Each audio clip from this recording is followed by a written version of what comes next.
Chers téléspectateurs du micro du Pasteur Bobo, partout où vous êtes, à travers le monde, nous vous disons bonjour ou bonsoir. Ça dépend de l'heure à laquelle vous nous regardez. Nous sommes à Bruxelles, Bruxelles, capitale de la diaspora congolaise, mais aussi capitale de l'Europe. Nous sommes avec l'abbé Pini Pini.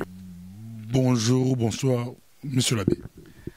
Bonjour, bonsoir, Pasteur Bobo, bonsoir tous les amis, partout où vous nous suivez. Je suis vraiment content d'être de nouveau avec vous et j'espère que nous allons passer un très bon moment.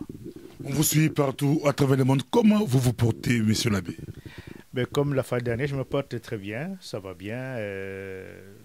La santé, ça va. Je peux dire que du point de vue de la santé, du point de vue aussi intellectuel, du point de vue spirituel, à tout le point de vue, ça va très bien. Les relations, ça va. Vraiment, je me porte bien. Les léopards du Congo viennent de se qualifier pour la finale. Pour la finale, vous êtes prêtre avec des soutanes, vous ne jouez pas au foot, mais un peu votre sentiment.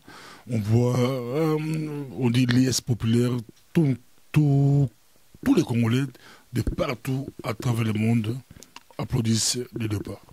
Ben moi, j'ai été un grand joueur. Enfin, j'ai joué aussi au football, comme beaucoup de gens. D'ailleurs, m'appelaient Ndaye.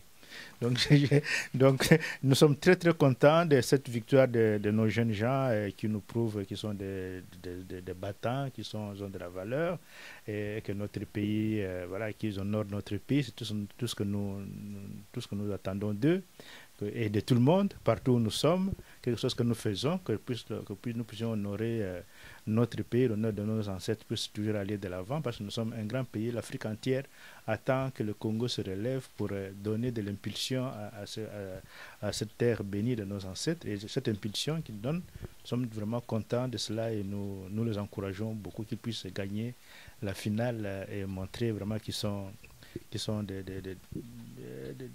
de vrais joueurs, qui sont valables, qui ont du talent. C'est ça que nous attendons d'eux.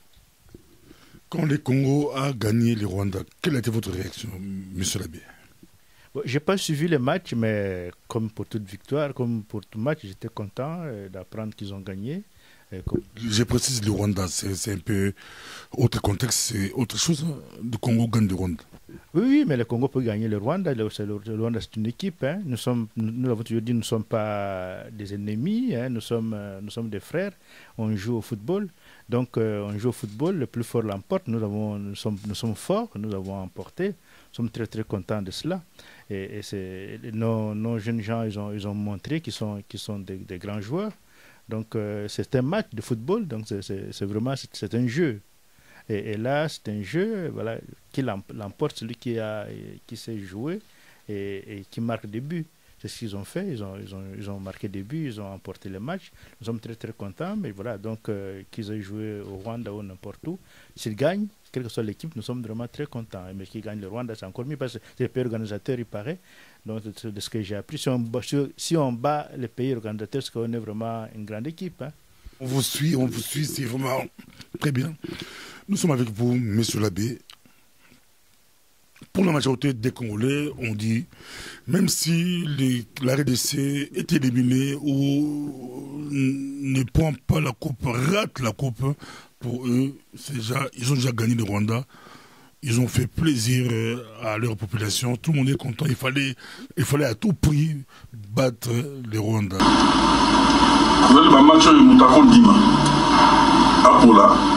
Vous allez match Moutakon Dima. Apola. L'important c'est un match à lobby. Et l'équipe a matché. Même celui qui a gagné lobby. Et qu'on a même l'autre gagné demi-finale contre la finale. Match à lobby. L'important c'est qu'on a même l'autre au Kende. La demi-finale contre la finale. Match à lobby. C'est-à-dire que tu as une Rwanda. Il faut tout gagner le match là.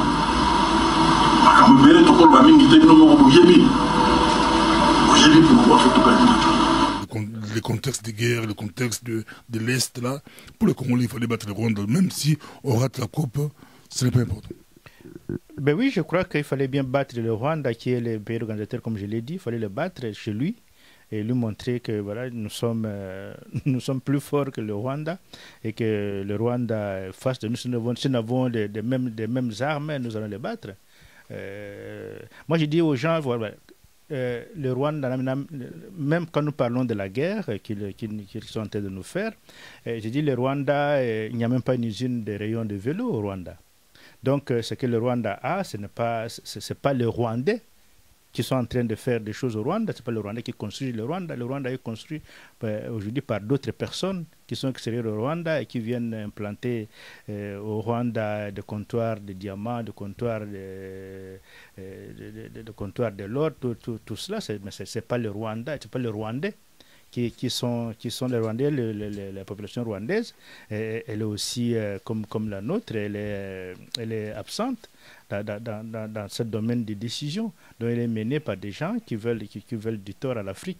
Et nous, le moment venu, nous mettrons ensemble avec le Rwanda pour bâtir notre Afrique. Le vrai, je veux dire, le Rwanda profond, la population rwandaise qui est aussi victime, comme notre population, les gens le savent.